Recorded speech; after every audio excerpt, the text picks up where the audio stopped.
In this session, we'll understand the valuation methodologies and techniques.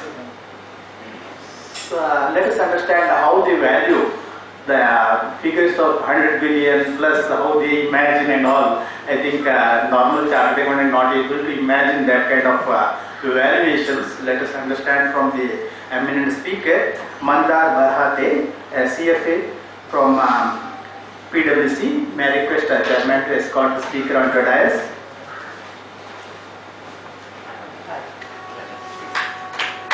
And also welcome to the forum, okay?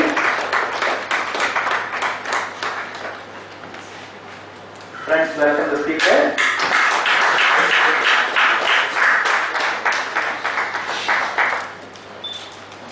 Thank you, Chairman.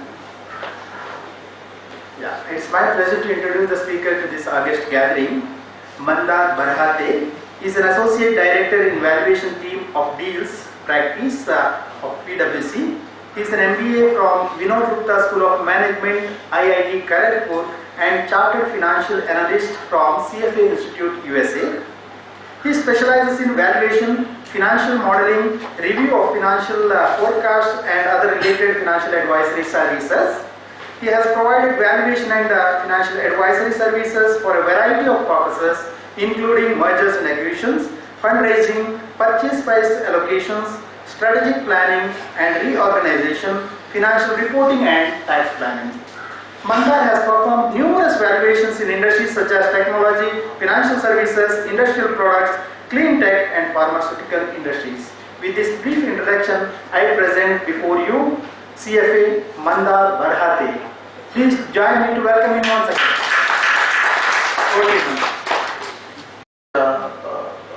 Everyone for taking this time for this program. Special thanks to the chapter and the institute for inviting me. Regarding the discussion or the talk that we are going to do, I'm not calling it as a presentation because it's more of a talk and then interactive discussion rather than a lot of information delivery. And specific point is we will kind of take it from the earlier speaker left. The important points he made in terms of valuation not being illogical for that. So we will go into certain case studies and then we will look into the aspect that how normal valuation methodologies, what you apply to value a regular large enterprise which is established is not an appropriate direction to value early stage businesses or the startup businesses. Hence, the title of this talk we have selected that whether valuation is a science, it's an art, or it's a conjecture. Now, what is a conjecture? We have heard about science and art. When we say science, it's not what we study, but it's more about the method and quantitative techniques. We all know, there's an element of art involved in valuation because when you value a company, you have to look at comparables, you have to look at benchmarking, you have to look at it future and see whether what company has promised to do at that point of time, whether that will turn out to be true. So you have to have that instinct, and that's the art element that comes into valuation. But there is a third element that comes into valuation of startups, which is a conjecture. What is a conjecture? It's a decision making based on availability of limited information. As we all know, the information pyramid is inverted when we look at listed companies to unlisted companies to smaller companies to startup companies, where information pertaining to startups, their plans, their expansion, their scalability, as well as their network effects is not very known at this point of time. So that's why these uncertainties and these elements of lack of information or data that obviously come into the valuation. So that's the mode of direction that we'll be taking in this talk. Before moving into specific cases where we are going to see that how what are the vagaries or uncertainties associated with respect to drawing trends or benchmarks related to valuation. Let's first look at the premise or the basis of valuation. We all know the institute came out with the guidelines for valuations recently, and India also talks about basis or premise of valuation very frequently in the standards. Let's look at the basis or the premises which are relevant for valuation of startups. There are different bases like book value or the replacement value, which is not very pertaining to the subject that we are talking. So here, essentially, we are looking at a fair value from an outsider's perspective, from an analyst perspective, where you are assessing a particular deal or you are assessing a particular startup. And as the earlier speaker said that WhatsApp acquisition of around $18 billion, what are the parameters that contributed to that kind of a valuation? As an outsider or as an analyst or as a consultant, we have limited level of information available with us. Unlike the deal makers, do they involve the contours of the deal and strategic direction over 4-5 years down the line, when in terms of what is going to happen with the kind of data that you have with that particular startup. So we will draw a discussion to these contours where we discuss about these basis of values, and that's where the fair value is very important, where it is basically the indication of value between knowledgeable parties which are willing and unpressured to enter into a transaction. Again, here a market participant concept and the concept of principal market that comes into picture. There are other two bases of values as well, which is the market value and intrinsic value. These two are different compared to fair value. Maybe market value is a little more closer to fair value.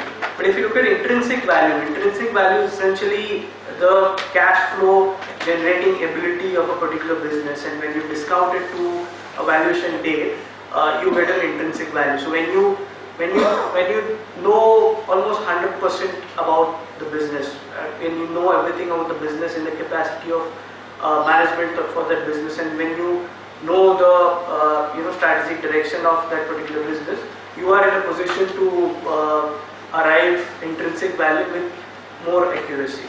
Whereas a market value is an exchange between two parties. Again, the important words are knowledgeable, willing, and unpressured buyers. These are important conditions for this level of value. If these elements change, then we may see value bases such as forced liquidation or ordered liquidation values.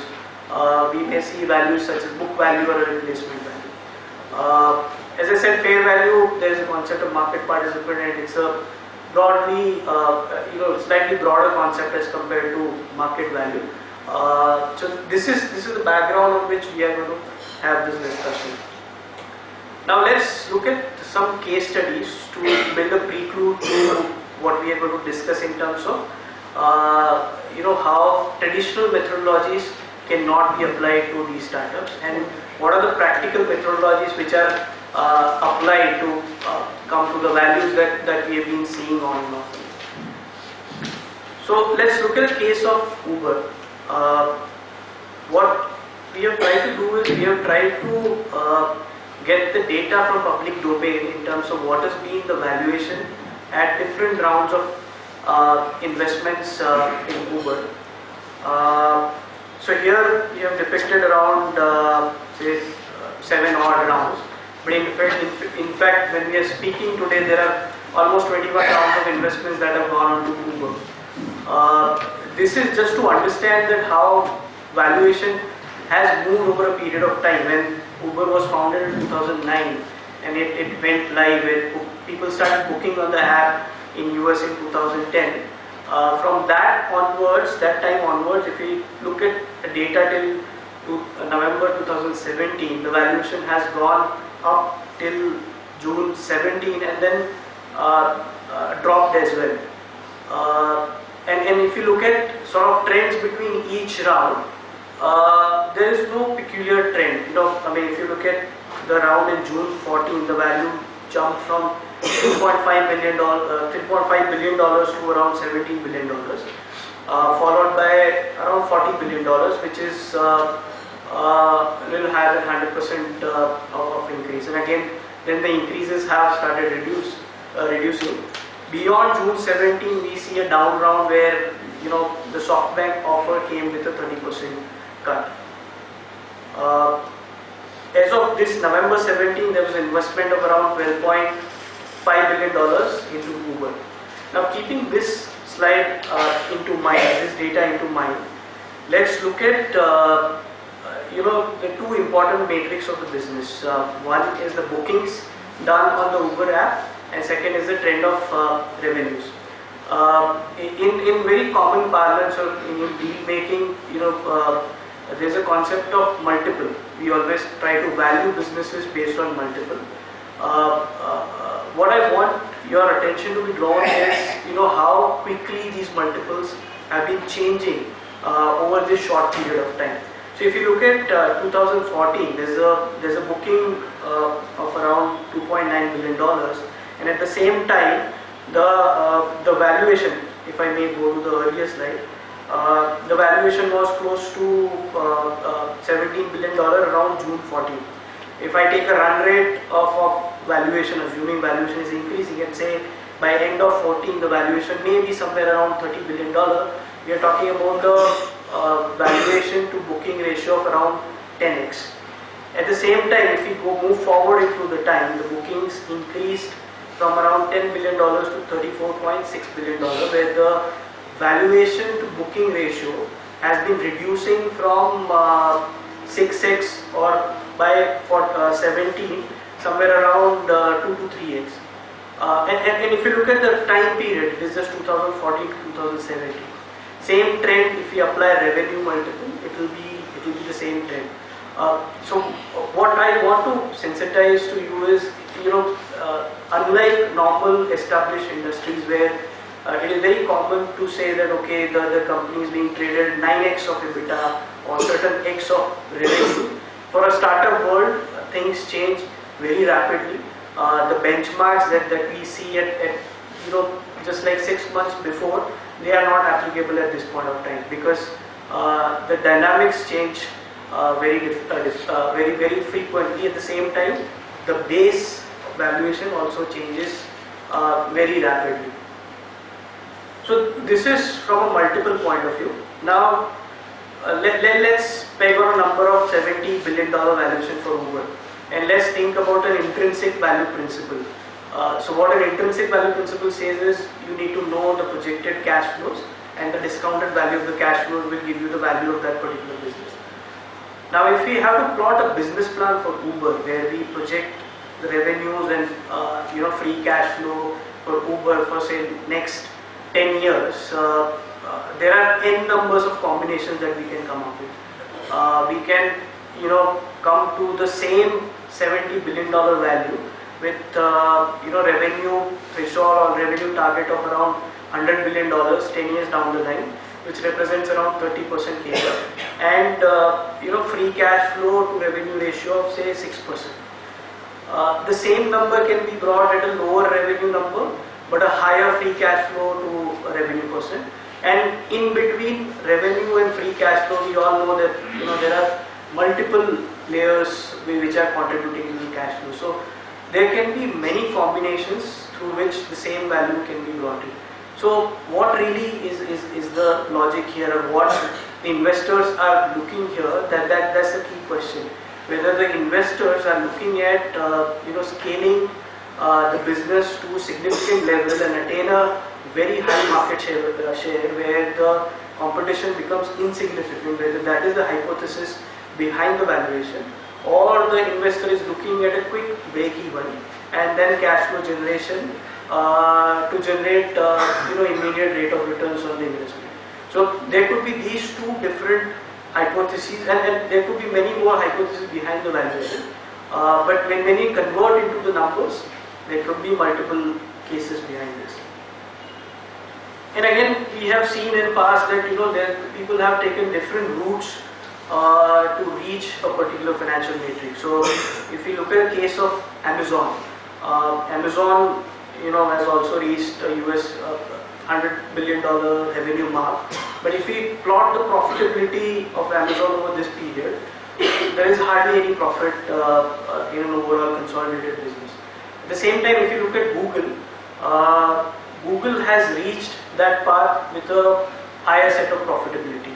So if we had to do a valuation of Uber with these precedences, okay, whether Amazon has done in this particular fashion or Google has done achieved this level in this particular fashion, whether that will be correct?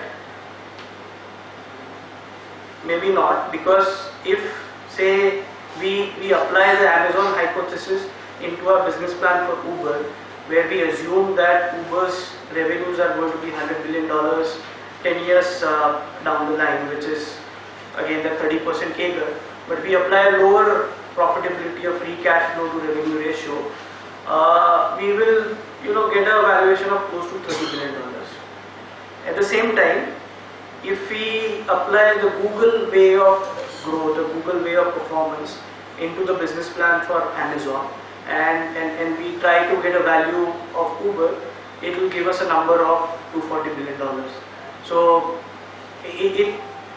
whether it is just a spreadsheet exercise, just changing the number, which is giving us such a large variance into the valuation.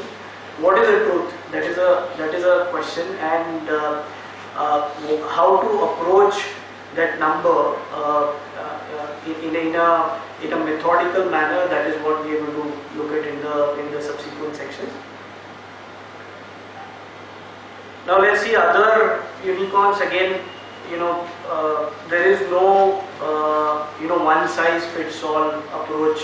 If you look at the numbers and historical data, the valuations have been moving in certain cases. There have been markdowns where not the investors but certain other mutual funds. In the case of Flipkart, if we remember what happened before the Walmart investment, there were quite a few funds actually marked down Flipkart's investment. Even the transactions were not happening.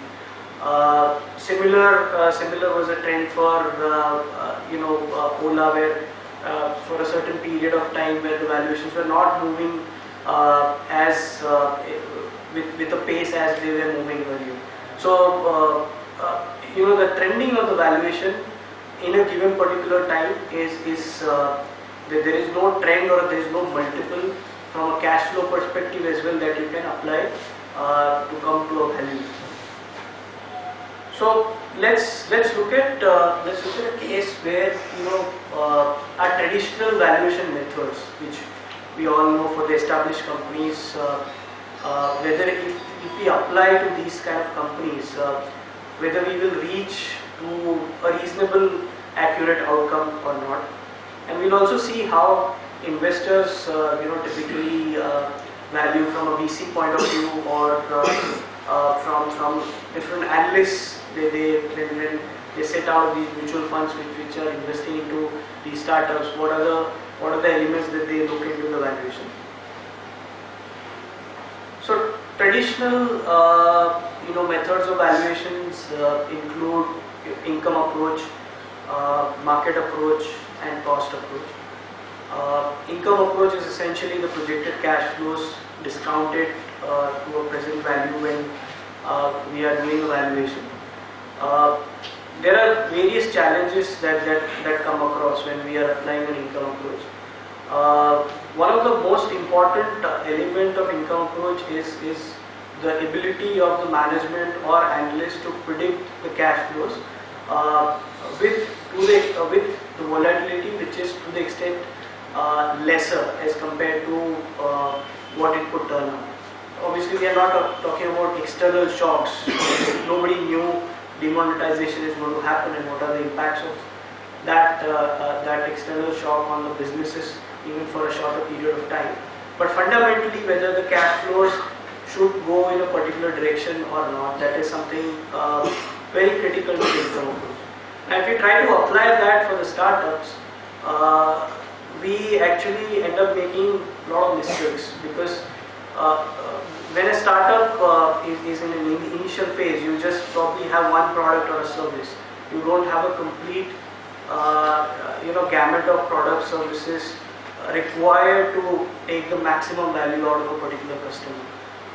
So as an analyst, how do you assume those revenues or those market shares are going to come? And there are a lot of uncertainties with respect to that.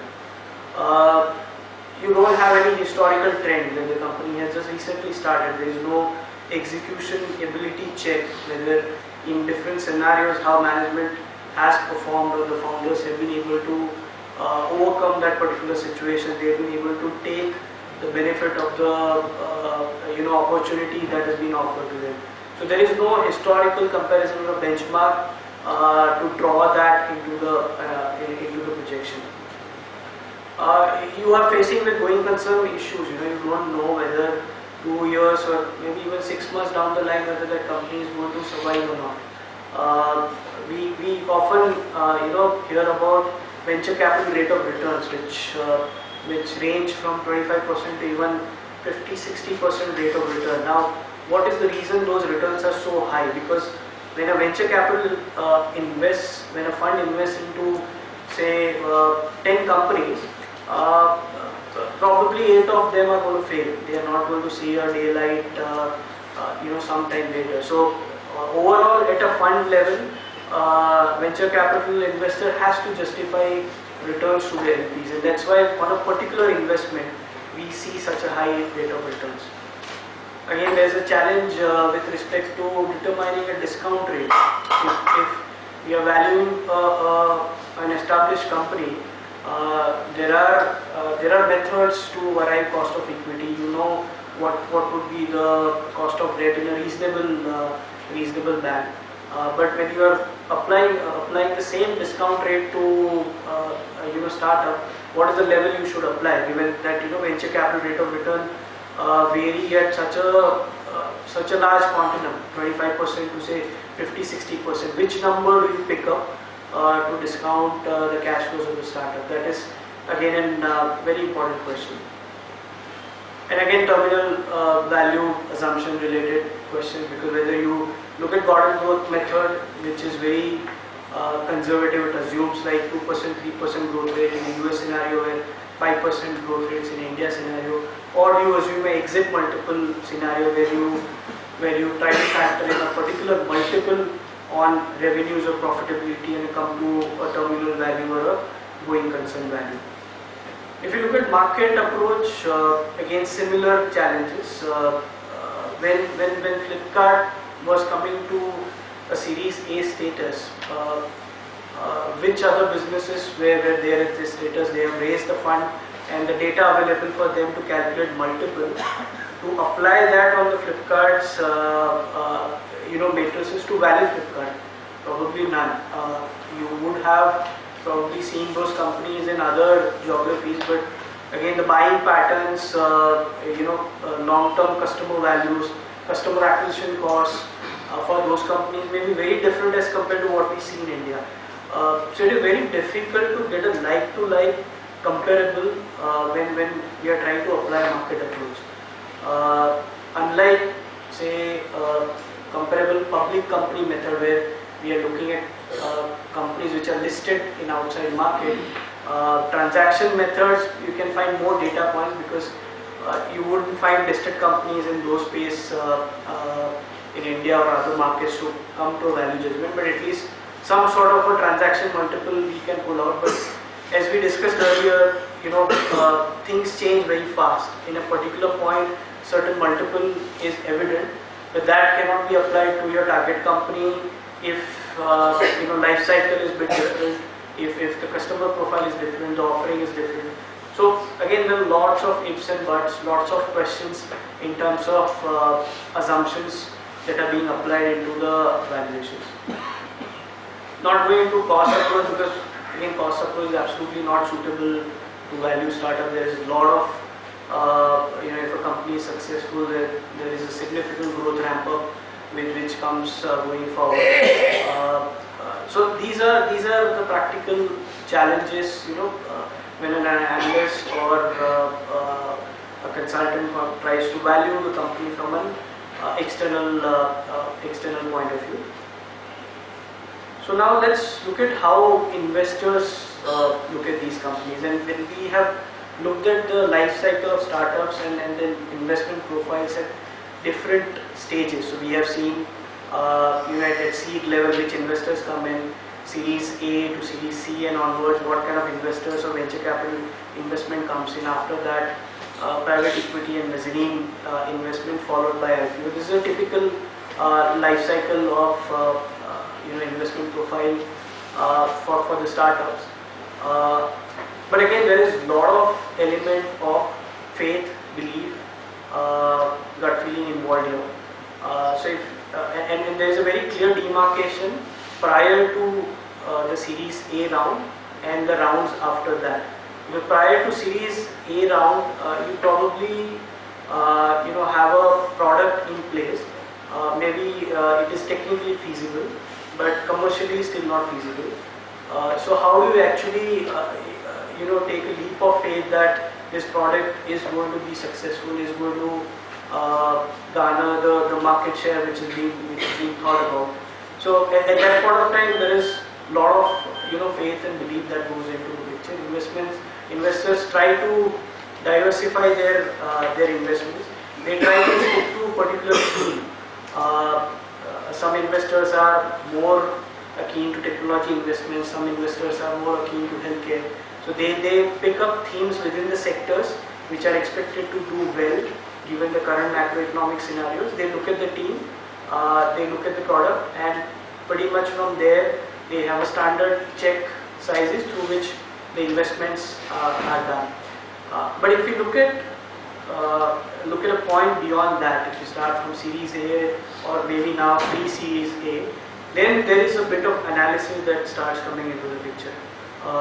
And we all are very familiar or very accustomed to the numbers. So this is the point onwards, the numbers, they start coming into picture. Again, not predominantly. Predominantly it is still a lot of forward looking, which is based on sentiments. But here you can do some sort of analysis. So here you can look at certain ratios such as long-term value to customer acquisition cost for internet or consumer facing companies. See what kind of scalabilities are available for the business, and then the investments can happen. There are certain methods which are applied by the investors at this point of time. One of that very predominantly used method is a venture capital method of valuation. It is a bit different as compared to the standard valuations. So if I take an example, suppose a venture capital wants to invest around 20 crore rupees into a startup. Now, how does that translate into a valuation? So venture capital, as we discussed, they have expectation of rates of returns ranging from 25% to 50-60%. Let's assume that in this case the expectation is around 25%. And the typical life cycle for the investment for venture capital is around 5 years. It could be more as well, but let's assume it's a 5 years. If we take a compounded annual growth rate of 25% over 5 years, that 20 crore would turn into a 60 crore number, which would be the expectation of an investor when he exits at that point of time. Now, as an investor, what he or she would have to do is they would have to form an expectation of valuation 5 years down the line. So they would have to say that okay, probably the business would be valued at 300 crores 5 years down the line. So at that point of time, if my exit value is 60 crore, my stake becomes somewhere around 20% because that's what will be the pre-money valuation at that point of time. So if I take that stake and apply to the funding that I'm doing right now, the 20 crore number would translate into a 100 crore post-money valuation.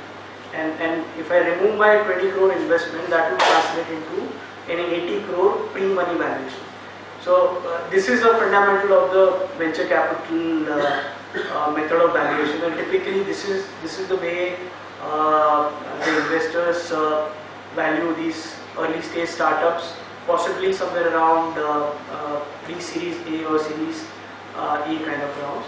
And then there are other variations associated with this method. So an investor would ask a company that, okay, what is the expectation of the cash burn that is going to happen for, say, next 2 to 3 years, and based on that, the investor would try to negotiate a percentage stake into that particular company to arrive at a valuation. It is purely a market-based value where the negotiation is happening between a buyer and a seller, and then the value is derived based on that.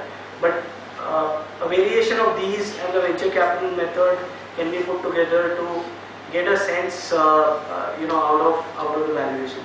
And if we what is more important in this method is how the valuation was arrived 5 years down the line.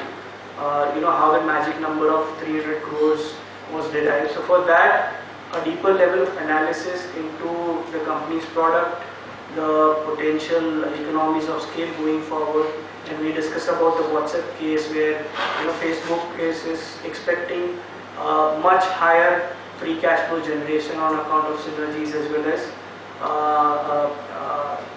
the utilization of the base that WhatsApp has. So if you build in those hypotheses into these models, then the basis for the valuation starts becoming more clearer as compared to what we see in the newspapers. There are other methods, but these are relatively not used with that frequency. One method is referred as the probability-based approach. So essentially, an investor tries to build probability-adjusted scenarios for that particular company.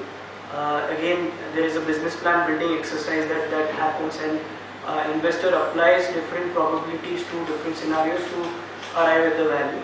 But again, this method has the shortcomings of income approach, what we discussed earlier. Assigning probabilities is anybody's guess, because 2 years, 3 years, or maybe 1 year down the line, what is going to happen, nobody knows. And one method which is we've been started seeing in application is the real option method, which is a concept that comes from the capital budgeting area, where it is assumed that the management has an option to either continue or delay or stop a project, and based on that, the NPV of a project gets enhanced because of that intrinsic value of that particular option that management has. Similar principle can be applied to these startups by the investors, and they can build various options with respect to that investment. That what are they planning to do with this investment going forward? Now, we have seen a lot of cases where venture capital ends up selling that investment to private equity investors. That is one option. Other option is venture capital stays till the company goes for an IPO. If the company is not doing well, venture capital can take the benefit of the liquidation clauses available to them and try to do mergers and acquisitions. There are various real options available with investors to build into their forecasting models and come to value. But again, as I said, the application of these methods is not as frequent as we would have seen for the venture capital method or the requirement of funding, which appears to be more intuitive to the entrepreneurs as well.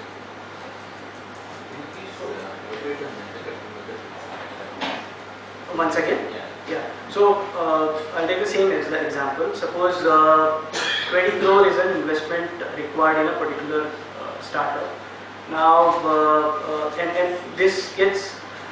there are fairly standard amounts when it comes to venture capital. They have a fairly standard ranges when they are going for Series A, Series B, and so on and so forth. an investor tries to build an hypothesis of the valuation of that company, say 5 or 6 years down the line, based on various analysis that how they can build synergies of these companies with their other portfolio companies. What is the scalability of the business? What is the capability of the teams? So they build a scenario of a valuation. Let's assume 300 crore is a valuation 5 to 6 years down the line. And venture capital investor would have a return expectation on investment that they have done now. So on 20 crore, they will typically expect 25% and higher on an annual basis for them to be viable. So let's assume the expectation of the return is 25%. Now if you apply that 25% year on year basis on 20 crore, after 5 years that will translate to 60 crore. So if my valuation after 5 years is 300 crores, at that point of time my value of investment is 60 crores, my stake is around 20%, right, at that point of time. And that stake does not change in between. So right now also what I am trying to do is I am trying to buy a stake of 20% with an investment of 20 crore. So that if I translate in the current value, the post money value will become 100 crore. And if I remove the 20 crore that investor is inputting into the money, the pre-money value of the company before investment is 80 crore. It's a very simplistic example, assuming just one round of investment and certain valuations 5 years down the line. It will become complicated when you start looking into other aspects. So multiple rounds of investments come into picture: Series B, Series C, Series D, and there are different rights of investors that associated with the dilution and all that they start coming to picture. A valuation at the end of this 5-year, 6-year period, you might define it as a liquidation event, and then in a liquidation event, the rights may be completely different. So it could become complicated when you move forward into the value chain, Series B, Series C, and onwards.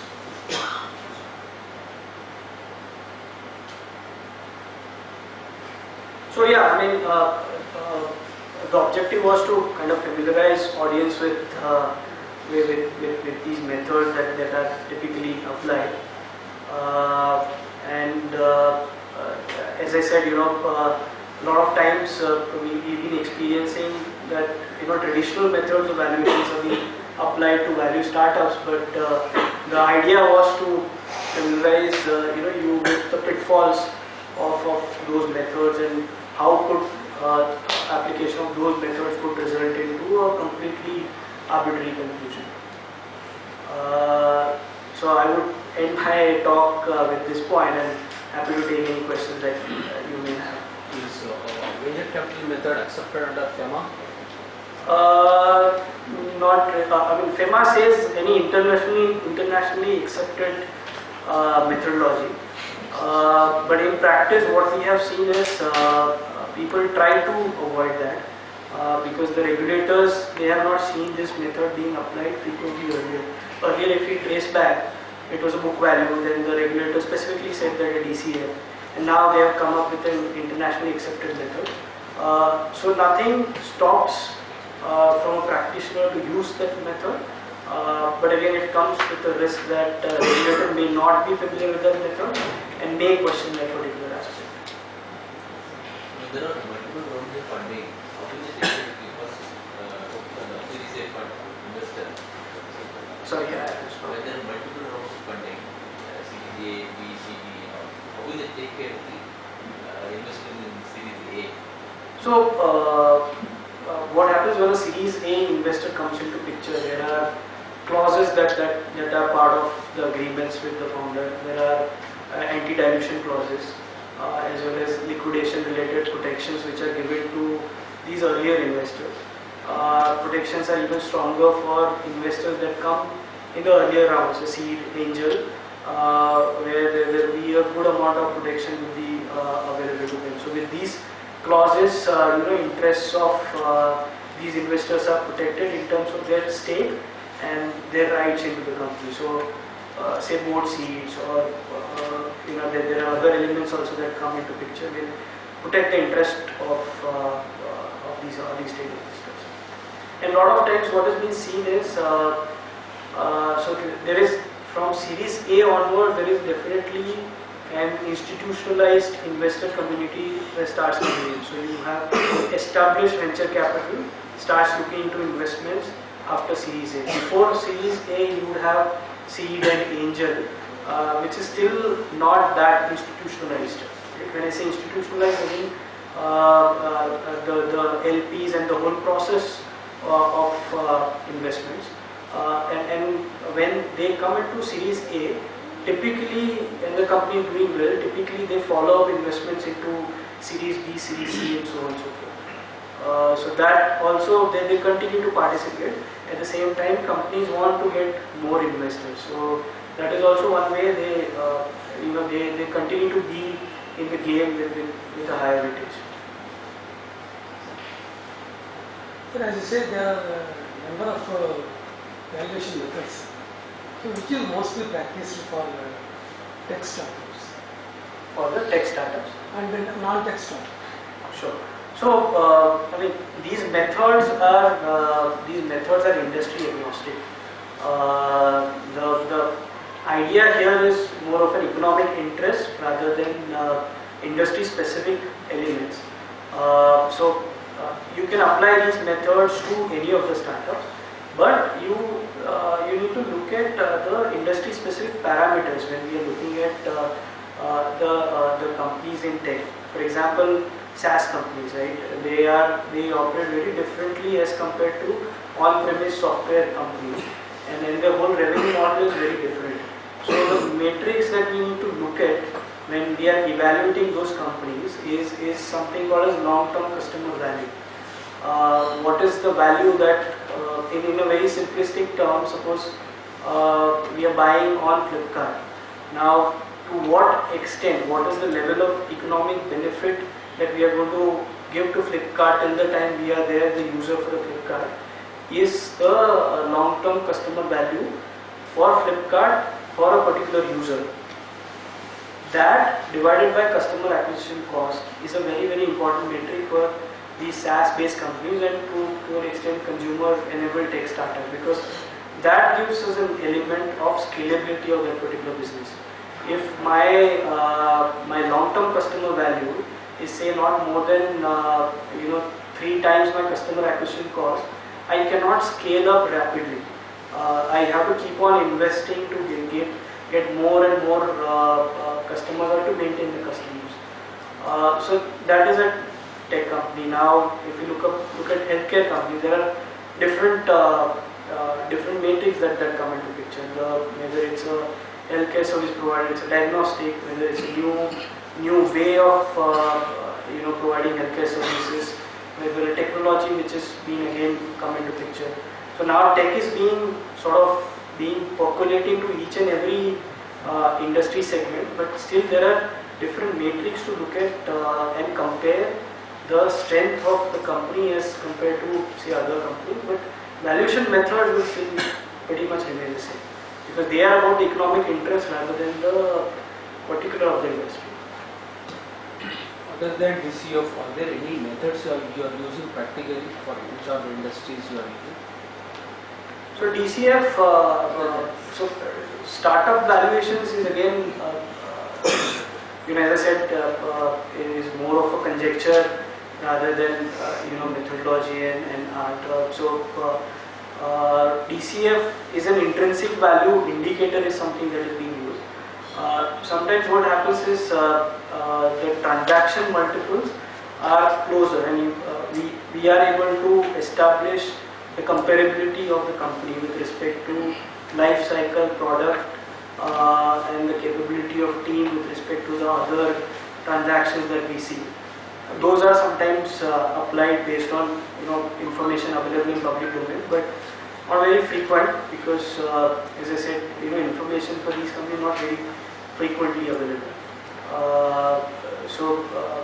From a valuation point of view, if has to be done for certain regulatory purposes, again DCF would be a better approach, but from a transaction point of view, all other methods could be reconciled. I mean, provide a better reconciliation and a 3-level view of the value as compared to relying only on the method.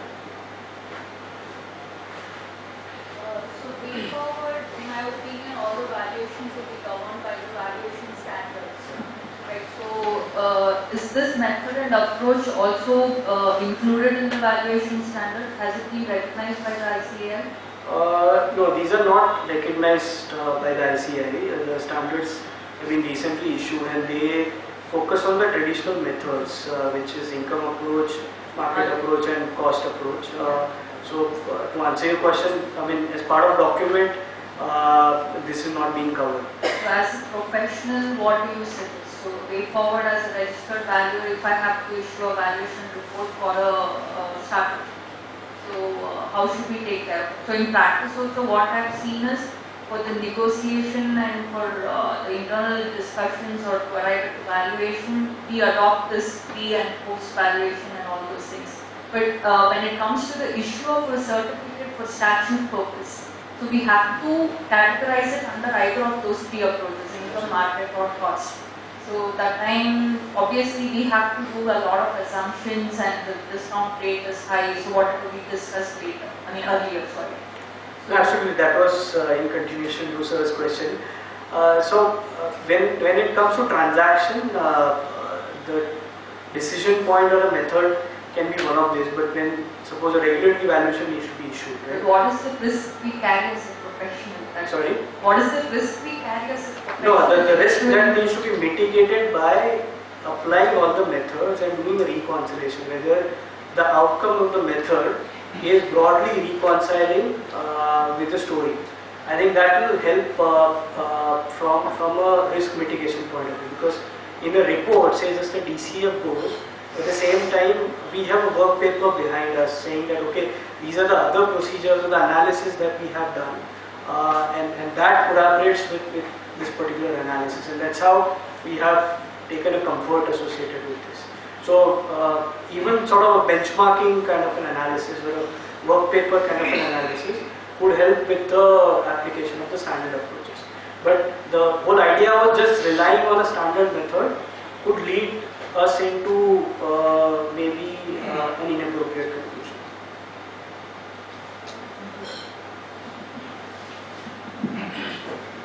Whenever a startup goes for the next round of funding, so there are multiple investors who participate in it. Is the consent from the existing investors mandatory? If there are any descendant kind of minority shareholders who don't agree, say for example SoftBank, they invested both in Uber as well as Ola, right? So they come with some preconditions. So how do you deal with this kind of like? See, either I have to get into that round of funding, otherwise I'll be a cash crunch, right? Yeah. I want to expand. Yes. So otherwise, my existing investors are also equally important. Yeah. So strictly not a valuation question, but I'll try to take it.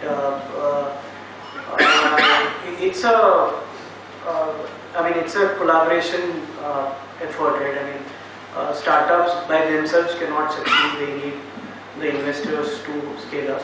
At the same time, there will be a broad range of investors with different philosophies, with the different views and different hypotheses on the company. So that, it is very natural that views are different or difference of opinions may come in, and which happen in in established companies also. You may see certain board of directors taking a different stand as compared to the other board of directors, and again there is a discussion, voting that comes into picture.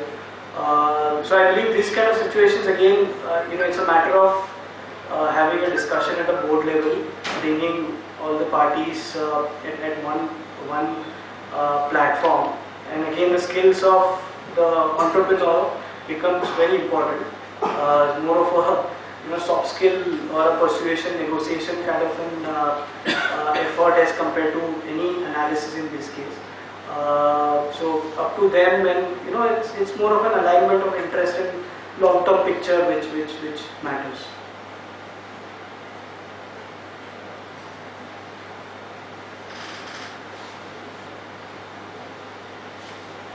So I guess no other questions. So I realize I'm standing between you and then the lunch period, so that's why I try to kind of limit the slides and try to make it of a discussion or interaction sort of a session. Hope you enjoyed, and I really enjoyed I learned from the question and answer session. So if there are no further questions, maybe we can close and you can enjoy the lunch.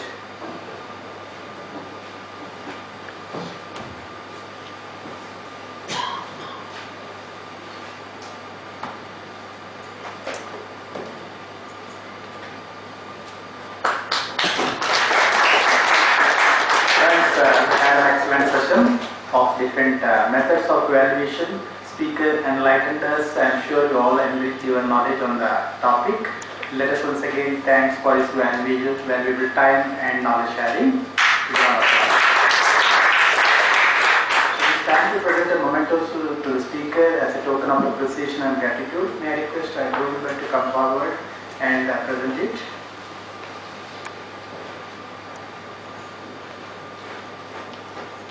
Ladies and gentlemen, thank the speaker once again. Thank you, Sri. Let us break for lunch and reassemble at sharp 2:30 for our next technical session. Thank you.